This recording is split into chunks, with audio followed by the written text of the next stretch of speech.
Bonjour à tous, j'espère que ça va. Cette vidéo va enrager, offenser, offusquer, importuner, déranger beaucoup de personnes.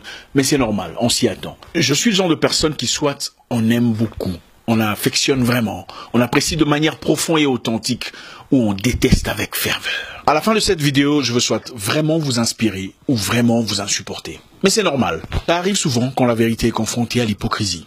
Avez-vous déjà remarqué que quand un Africain se bat pour se distinguer dans un domaine, il ne reçoit généralement aucun soutien de ses compatriotes jusqu'à ce qu'il réussisse? Observez les personnages publics, footballeurs, musiciens, comédiens. On attend d'abord qu'ils soient reconnus ailleurs, comme figure imposante, pour ensuite venir le réclamer sa nationalité, sous forme de patriotisme en retard. Ah, c'est mon frère congolais, hein? Il fait la fierté des Congolais. Ah bon? Mais tu étais où quand il avait besoin de soutien? Besoin de visibilité, d'encouragement, de partage. Avant, pour toi, il était seulement un Africain perdu, dans la musique et dans les rues de Paris. Maintenant qu'il est devenu gradure, respecté en France, vous voulez en faire un Congolais. Les Africains réussissent difficilement parce que nous sommes mauvais. Vous laissez vos frères se battre, souffrir, seuls, pendant qu'ils se cherchent, comme s'ils n'avaient pas de compatriotes, jusqu'à ce qu'ils réussissent leur vie et deviennent stars ailleurs. Alors là, vous voulez les réclamer. C'est mon frère camerounais, c'est mon frère congolais. Et si cette personne refuse de réagir à votre patriotisme en retard, vous commencez à le critiquer. Ah, il se croit plus blanc que les blancs maintenant. Ah, il pense qu'il est meilleur que les autres. 90% des noirs qui réussissent. Oui, j'ai dit noirs, parce que nous avons tous les mêmes maladies. En Haïti, c'est l'Afrique, c'est la même chose. Les noirs ont les mêmes vices, les mêmes défauts. Même aux États-Unis. 90% des noirs qui réussissent dans leurs entreprises n'ont pas été soutenus par leurs amis, par leurs proches, par leurs cousins. Examinez méticuleusement leur histoire et vous remarquerez un point commun. Le soutien qu'ils reçurent, la clientèle qui va, provint d'une population totalement étrangère. Écoutez, je ne suis pas là pour m'attaquer aux noirs. Je sais qu'il y a des gens en train de me regarder comme ça. C'est qui ce gars en train, avec la haine de soi, self-hate? Non, je m'en fous. Je suis là pour exposer l'hypocrisie que vous gardez sous le matelas. On peut pas jouer à l'afro, prétendre être le kémite, négro, avec la méchanceté vis-à-vis de vos frères. C'est incroyable! Les noirs, nous attendons généralement que nos frères réussissent pour le réclamer. Et s'il refuse cette réclamation, on commence à l'insulter, à le critiquer. Ah, vous voyez, il se prend pour qui? Quoi qu'il a... Il y a une femme là récemment, je ne sais pas si elle est sénégalaise ou guinéenne. Elle avait apparemment été victime de racisme à la télévision et a fait appel à un soutien collectif des Africains. Mais un soutien qui s'est vite transformé en une moquerie en cascade. Je pouvais voir, vous savez, Internet c'est facile, hein. Elle se prend pour une blanche. Elle aime trop faire la blanche. On l'a recadrée, on l'a remise à sa place d'esclave. Je ne la connais pas. J'avoue que j'ai pas trop l'habitude de regarder les histoires en français, que je trouve souvent pas très enchérissant. Mais j'étais vraiment curieux de savoir qu'est-ce qui était la raison de tout ce tollé qui incitait à l'indignation. C'est vrai qu'en l'écoutant, on croirait que c'est une Gauloise en train de réclamer ses droits en France, pendant que ses collègues blancs assis jouissaient de ce spectacle dégradant et humiliant. C'est triste, mais elle avait besoin de soutien, même si elle eut en retour une résistance furieuse et déchaînée. Je vous dirai pourquoi les gens deviennent comme ça. Les gens souvent vont se réfugier dans d'autres races parce qu'ils ont été déçus par les siens. C'est vrai que souvent très peu deviennent vraiment bêtes quand ils ont épousé un blanc ou un indien. Mais si c'est le cas, c'est souvent un complexe d'infériorité qui ne mérite pas un total rejet. Avant de parler d'activisme et de négritude, il faut commencer par être amoureux des Noirs. Pas amoureux du concept anti-esclavagiste, anti-néocolonialiste, mais amoureux des Noirs. Beaucoup de gens prétendent être panafricanistes, mais en réalité, ce ne sont que des pages qui cherchent des likes. L'amour de son pays, l'amour de sa race ne se dit pas, ça se démontre comme le font les autres. Contrairement au peuple noir, toucher à un Marocain, vous allez toucher à tous les Marocains.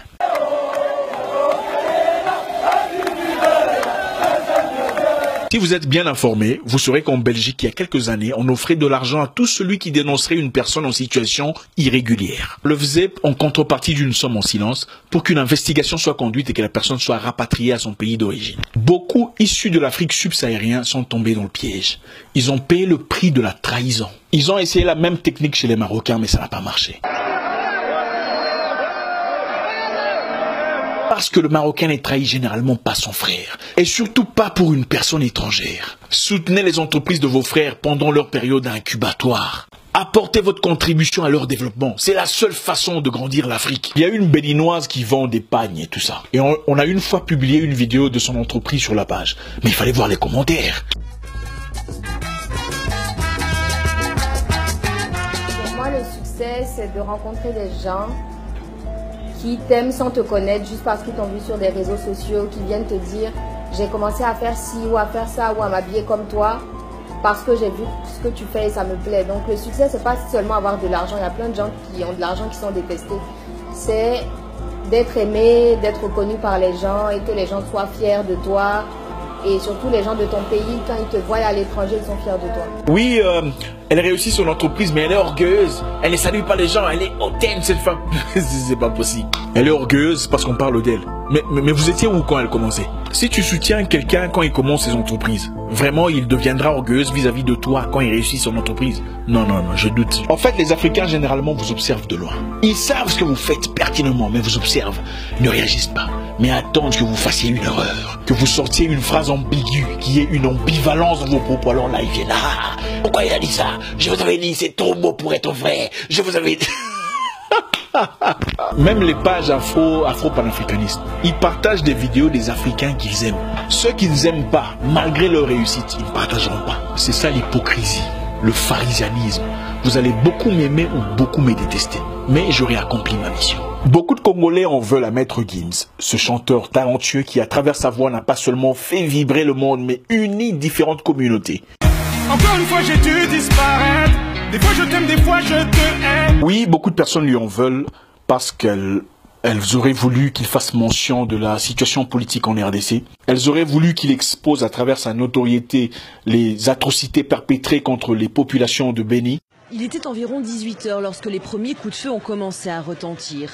D'abord, aux abords du camp militaire de Kasanga. Puis, les assaillants ont pris la direction du centre-ville.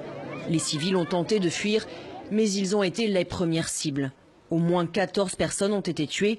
Parmi les forces de l'ordre, 5 militaires auraient perdu la vie. Une population que je chéris d'ailleurs, mais comme il a décidé de se taire, comme beaucoup de personnes d'ailleurs, il est devenu la bête noire. Celui qui priorise la Syrie et le Maroc au devant de son propre peuple. Quand cette histoire a commencé, on m'a montré une vidéo où les Congolais sont allés casser les histoires de Gims à France, machin, chose là. C'est quoi la boutique là, vous appelez là?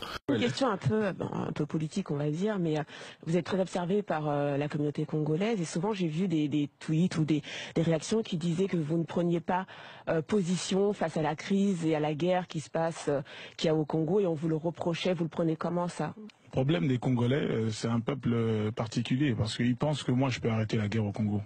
C'est ça. Alors que c'est exagéré. C'est exagéré. Comment pourrais-je arrêter la guerre au Congo, moi? Le problème est beaucoup plus profond et beaucoup plus lourd que ça. Donc, ça, voilà, on n'en parle pas. J'étais au Congo, à Kinshasa. Je vais sur place et on voit les orphelins, on voit les gens, on les voit. Parce que, voilà, quand j'arrive sur place, c'est des choses qu'on fait et qu'on ne relaie pas forcément. Voilà. Donc ces gens-là me reprochent de ne pas relayer. Donc il faut que je sois un peu plus... il faut être dans l'ostentation un peu plus, c'est tout. Mais avant de juger ou d'ostraciser une personne pour les raisons présentées, il faudrait d'abord analyser. Si Maître Gims était conscient que son succès était dû à la participation des Congolais, il n'oserait pas défier les Congolais. De peur que vous n'arrêtiez d'acheter ces histoires. Mais est-ce qu'on a besoin d'un diplôme à la Sorbonne ou d'un master's degree pour comprendre ce concept aussi rudimentaire? Mais c'est vous qui parlez français, non? Maintenant, demandez à Maître Gims de défier les Marocains. Il ne le fera pas. Parce qu'il sait que vous le réclamez congolais, mais eux, ils achètent son disque. Pendant la frénésie de cette histoire où Gims aurait rejeté ses compatriotes, mon assistante personnelle me montrait une lettre ouverte à Maître Gims. Vous savez, avant de critiquer quelqu'un ouvertement, il faut l'avoir déjà au moins une fois soutenu ouvertement. Moi, je vais vous dire en quoi nous, les Noirs, on est champions. Quand il faut soutenir quelqu'un ouvertement, propager de la bonne réputation, partager son entreprise sur Facebook pour qu'il ait plus de clients, on est absent. Mais quand on fait une petite erreur et il faut critiquer, ah, je vous avais dit, c'est trop beau pour être vrai. Écoutez, je peux vous parler à ce niveau-ci ou à ce niveau-là. J'ai fréquenté les deux mondes. Ma petite sœur là, Vanessa Cacheiro, que vous réclamez, ah, elle est congolaise, elle parle portugais, mais elle est congolaise. Si elle met un CD en vente pour la comédie, vous allez acheter? Votre patriotisme, c'est seulement lui écrire une inbox. Si elle ne répond pas, elle est orgueilleuse. J'ai fait une vidéo où je parlais de la peur de l'inconnu, du challenge que j'ai pris et que j'ai vaincu. Une vidéo qui parlait de mon parcours de combat contre Pat Berry aux États-Unis.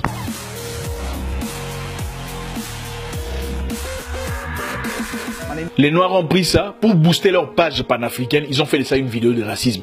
Est-ce que moi je vous ai dit que j'ai un problème avec ce monsieur? Mais l'histoire que j'ai racontée là, j'ai écrit en détail dans le livre. Maintenant, combien de pages j'ai acheté les livres? Soutien des Noirs, c'est tellement, ah, c'est mon compatriote. Et si tu ne réponds pas à son atalak ou mal placé, ah, il est orgueilleux. Dans le monde de sport, beaucoup d'Africains ont du mal à progresser parce que les Africains ne le soutiennent pas. Il y a un Camerounais au nom de Francis Ngannou. Il combat aux États-Unis chez UFC. Il est fort.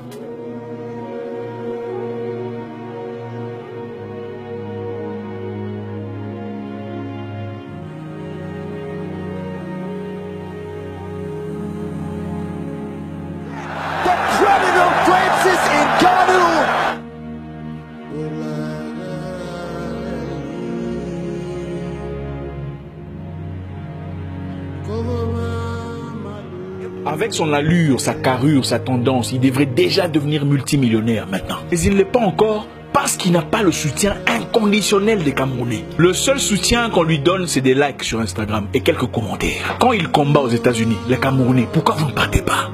Pourquoi vous n'achetez pas vos billets pour aller soutenir votre frère? Vous voulez qu'il vous achète aussi les billets pour aller le soutenir? C'est mon compatriote, mon compatriote. Et alors? On s'en fout de toi. Le patriotisme, c'est dans l'acte, dans l'action, dans la participation. Mais vous attendrez qu'il vienne construire une maison au Cameroun.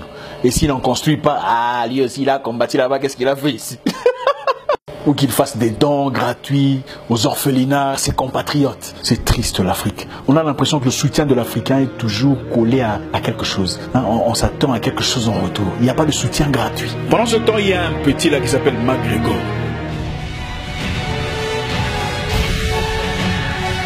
Ce petit-là a fait 100 millions de dollars à son dernier combat. C'est un Irlandais.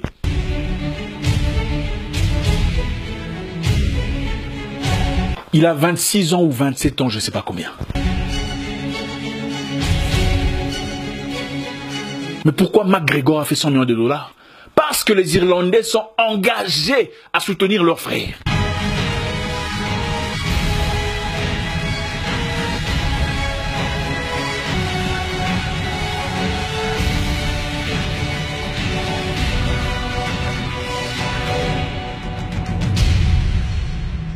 Quand McGregor combat, les Irlandais vivant aux États-Unis, que ce soit Texas, New York, peu importe Seattle, ils viennent tous le soutenir. Ils achètent le billet pour venir au combat, sans intérêt, ils ne sont pas payés, ils viennent soutenir seulement.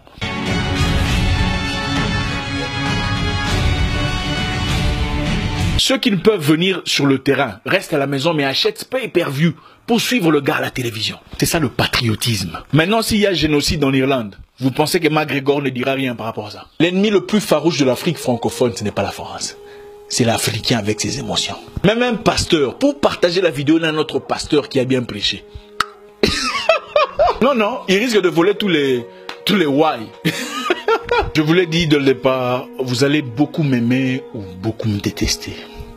Si on est hypocrite. Il y a beaucoup de jeunes Africains, footballeurs amateurs, mais célibataires. Mais dès qu'il signe un gros contrat et épouse la blanche qu'il a soutenue, alors là, vous faites un tollé. Ah, les Noirs, la haine de soi, il a épousé une blanche.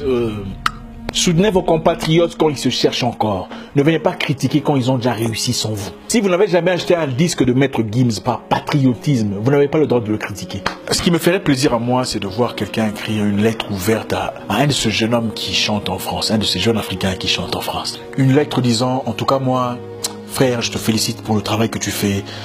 C'est digne de ton nom, digne de l'Afrique. Et pour te remercier, je t'envoie 200 € de mon salaire, juste pour t'encourager. Je sais que c'est pas grand chose, mais je te les envoie. Personne n'oserait le faire. Mais quand il faut critiquer, alors là, il y a tout le monde qui descend. Vous invitez un orateur français pour parler en Afrique, vous le payez 30 000 €. Vous invitez un Africain pour la même cause, vous voulez qu'il le fasse gratuitement par panafricanisme.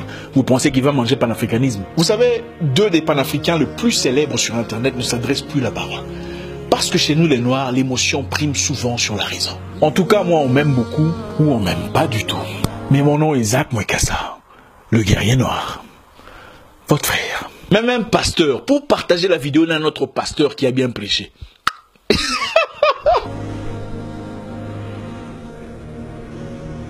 Como